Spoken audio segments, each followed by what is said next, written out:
بسم اللہ الرحمن الرحیم۔ السلام علیکم۔ میری آپ سبھی سے التجا ہے کہ ایک مرتبہ درود ابراہیمی پڑھ لیجیے گا۔ بسم اللہ الرحمن الرحیم۔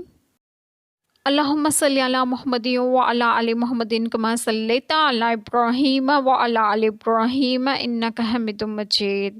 اللہم بارک علی محمد وعلی آل محمد کما بارکت علی ابراہیم وعلی آل ابراہیم انک حمید مجید۔ بسم اللہ الرحمن الرحیم۔ تمہیں کوئی بھلائی پہنچے تو انہیں برا لگے، اور تم کو برائی پہنچے تو اس پر خوش ہوں، اور اگر تم صبر اور پرہیزگاری کیے رہو تو ان کا داؤ تمہارا کچھ نہ بگاڑے گا، بے شک ان کے سب کام خدا کے گھیرے میں ہیں۔